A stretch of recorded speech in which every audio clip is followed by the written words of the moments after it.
WTF, we're doing a podcast. I'm Nikki. And I'm Michelle. This is 50. Welcome to What the 50. Join us on our continued journey to simplify our lives. We will seek the answers from the experts and offer tips, tools, and techniques to live your life with confidence and joy. Are we ready? Let's go!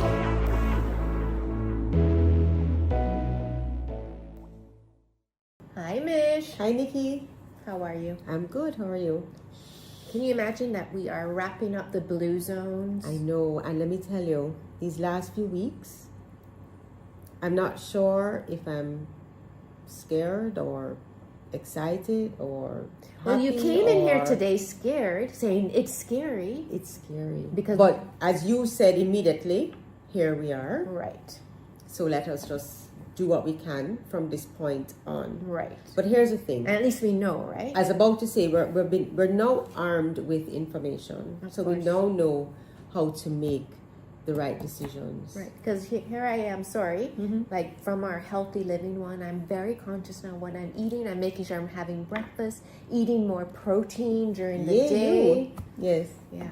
No, it is great that we have done this series, and we really hope that our listeners have received from it what we have received and what we want them to receive, because there's so much information out there, and unfortunately I don't think enough conversations have been had about just living a healthy life, because I listened to something earlier, and the presenter was saying that when you're young you just don't think that you're going to have any of these diseases. Your life can be changed in a minute, things can happen. You just don't think about it. I think that when you're young too, you live really for that moment. Like, honestly, I remember being in Canada thinking, oh, let's just go to a tanning bed. No, honestly. And now I think, why the hell did we go to tanning beds? Like, what has that done to my skin? It was a thing back then. I know, but now we're armed with information, so we can make informed decisions, and we're resilient, right? So there are no side effects from that tanning bed 20 years ago. Of course. We're going to declare that. 20 years. Well, it's more than 20 years. So as we know, a big part of the blue zones is the community, right? Yes. Because isolation kind of kills. Do you know that they actually label loneliness as an epidemic now? Really? Yeah, they have. They literally say it equates to smoking. Oh, yeah, I think I did hear that. And we saw a lot of that during COVID. Mm-hmm. We saw a lot of persons who were just lonely. Mm-hmm. But do you remember those, speaking of COVID, I'm sorry that I bring it up so many times, right? But do you remember during COVID, you had those communities that people are living alone, or they were just in apartments, they couldn't get out, and they were singing to each other through the windows, or playing music. Yes, or watching people take garbage out and they dress up and stuff like that. Yes. Yeah, and that can sort of come with what we're talking about with community. The point is, as humans, we need that connection. Right. So with technology, we are connected, but not really. But disconnected. Right. And that's the unfortunate thing. So we have to be mindful of that, and and really have that the human connection is what's important. Right. In Okinawa, the women are very connected. Yes. Right? So for that blue zone, what I thought was interesting, Nick Butner, who's a brother to Dan, he did a presentation talking about women that have been together for 97 years. Wow. Because their parents created a group, which I know you talked about that some time ago with your boys and the groups that you create for them. And they created a group, and they are still friends. The average age is 102, believe it or not. And they talk to each other every single day. There's one who says that she opens her door to make sure that the other one has her door open, which indicates that she's okay. And they sit and talk, throughout the day about which guy they liked and who liked them and blah, blah, blah. And, that has really kept them going. 97 years of friendship. That's crazy, right? That's crazy.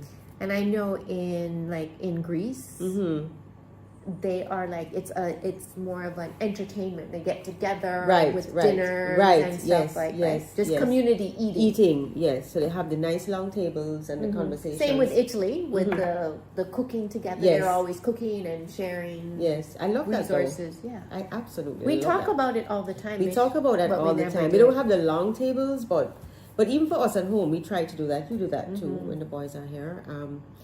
But I think it's a great thing, when you can sit and have that human connection. Yeah. Well, we always, as a family, always eat together, even if it's just Trevor and I. But is that enough?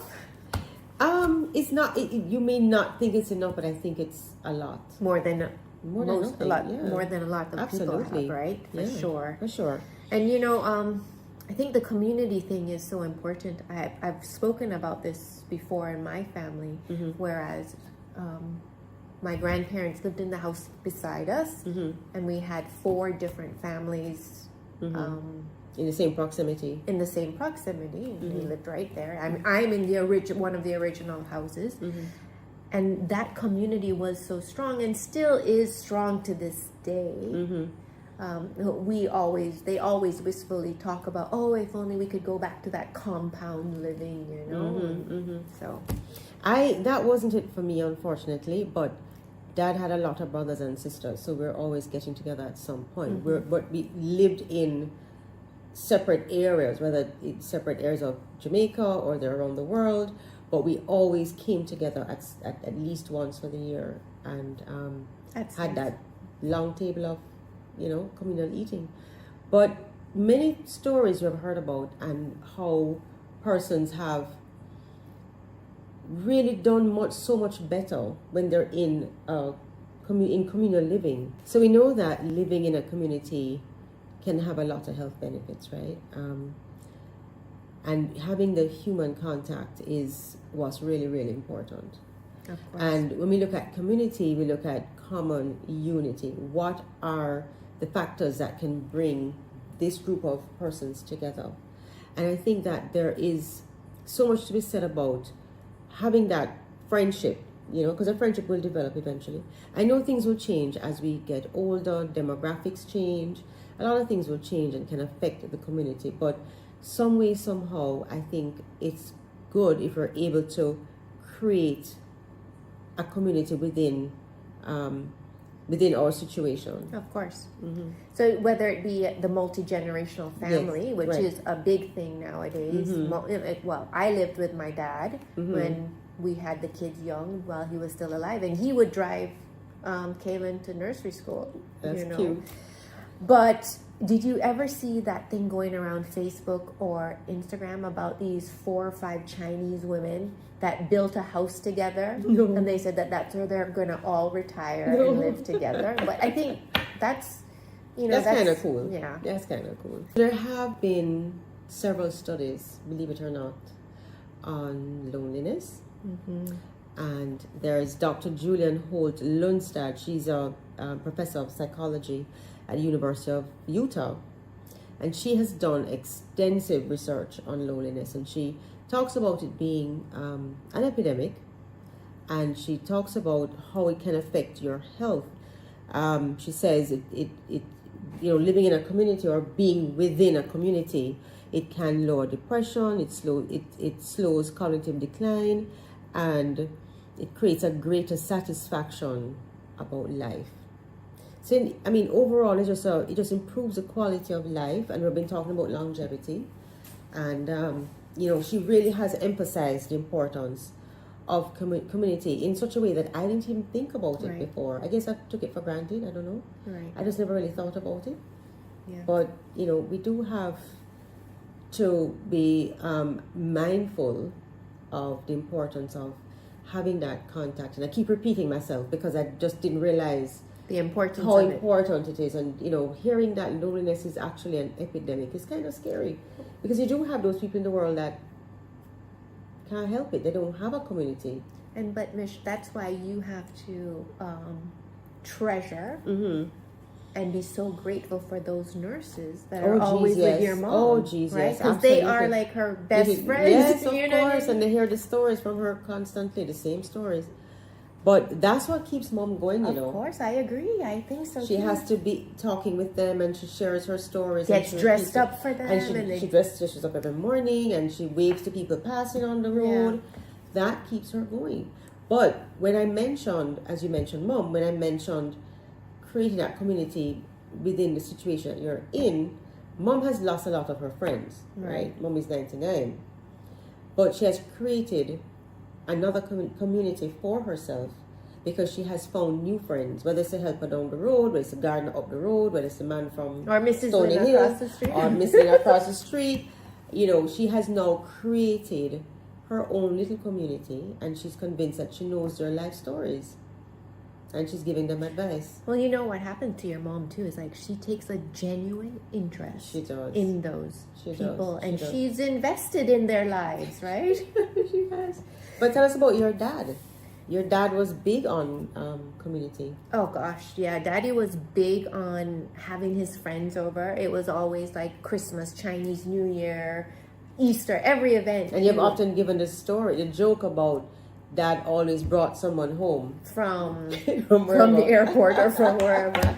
Yes, but he was also very big into lodge. Like up to the very end of his life, lodge was part of his life. That was his community. Those were his friends. And that's a solid community. Right. Yeah. And previous to that, and I think this is what's missing from our generation now, is that mommy and daddy were big into Lions Club, lodge, those service things. They would go all over the world for conventions. They had friends all over the world because of Lions Club, you know. So you know, I think it's still there.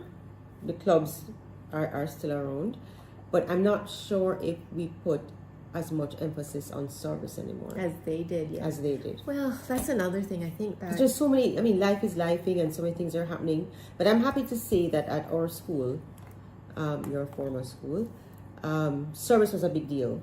Right. And I think that communities within the school have been formed from that because the students are required to create a service environment. And I love it. Well, you are very good with that because you are on the chest board. Right, so National Chess, that's my little, and we have a little community there.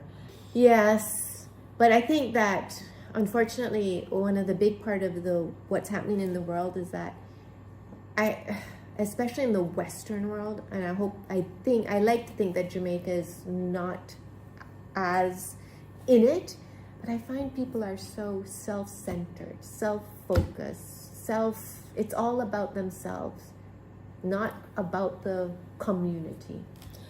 And I think that social media adds to that because we spend a lot of time isolated on our phones, and we spend a lot of time looking at other people's lives, and we spend a lot of time feeling bad about our own lives when we see other people's lives, whether it's true or not. So we tend to zone in on self, right, and not, be engaged in conversations, real conversations, and trying to form the community. Absolutely. So, Mish, how do we combat this loneliness epidemic and make sure that we don't fall into this? Oh, we absolutely won't. But, in terms of general advice, I would say we have to be a friend to make friends, right? So, That's so true. No, we do. But, it's sometimes just have to find ways to, and we can get drawn into, I don't want to go anywhere. It happens to me sometimes. Happens to me all the time. But we have to show up. We have to interact. We have to put ourselves out there and make that contact. Right. And if people, I always tell this to my husband, it's like, they're going to stop inviting us type of thing, If you don't go. Right. Show up. Of course. Yeah. So we have I think that's really, really important. Even when you don't feel like it, because you usually don't feel like it, but when you do, you feel better. It's so much easier just to go in your room and lie down. It is. Netflix. Especially now when your clothes don't fit and blah, blah, blah. But it's okay. It's okay. We can figure it out as we go along. But I think what's important is just to show up and interact. You're going to meet somebody in that room. You never know who that person is. You never know what can become of that, what can come from that meeting. Right. And I'm sure, a conversation is started. There's some commonality. and a friendship blossoms. One of the most impactful relationships with a friend that I've had in Jamaica, besides yours, of course, was exactly like that. I talk about my friend all the time who died when she was 38. But I actually met her and her husband at a wine tasting, just randomly. Right. And I think that we recognized each other from school, and then we just struck up a friendship from that. And she has forever changed my life. Yes, you know? yes, I know she has. So I think what you say is right. Just put yourself out there, no matter how hard. Yeah. And it's hard sometimes. I mean, we're not going to sugarcoat it. It's hard sometimes. Right. But we just have to. And, find your community as best as you can. But another way, too, is that as we talk about that, even if you're isolated, I know, like, my family has this little WhatsApp group, and every day they do Squirtle or Wordle together. I stopped doing it, but I'm still on the group. But at least it's an interaction with each other. If someone doesn't show up that's used to showing up, they'll be like, okay, what's happening to you today, type of way. Yes. So those little things. But do you know, at our age too, we can be a part, we can create groups, and whether it is a traveling group of moms, whether it is a book club, a wine tasting, yes, we can create those things and bring people that are interested in those particular areas together. Well, we talk about it all the time. We talk about it all the time. We just haven't done it and yet. especially, it's a little bit even harder now for us. Well, you're still, like, you're kind of out of school because you don't even have to go to school anymore. To drop off, right. But and in a high school, you don't really interact as more. But we don't have that interaction with our friends at school. No, we right? don't. You're kind of out of sight, out of mind, unfortunately, right? But we have to be intentional, as we use that word all the time. With connecting, we have to be intentional as well. And I would urge people in higher positions to make it easier for families to live together. But wasn't there some thing in Singapore? Right. So Singapore has this what's it called? Proximity grant. So what it was, it's that when children or parents move closer together within a certain radius of each other, they get a grant of a certain amount of money. I think it started in 2015. Wow. Because they find that obviously childcare is less. The children are closer together with their parents, so they can look after the parents, make sure they're eating, etc. Right? It actually makes sense. Right. Yeah. And where we come from, a multi-generational living experience, I think that honestly we should try to go back to that. I tell that to my children all the time.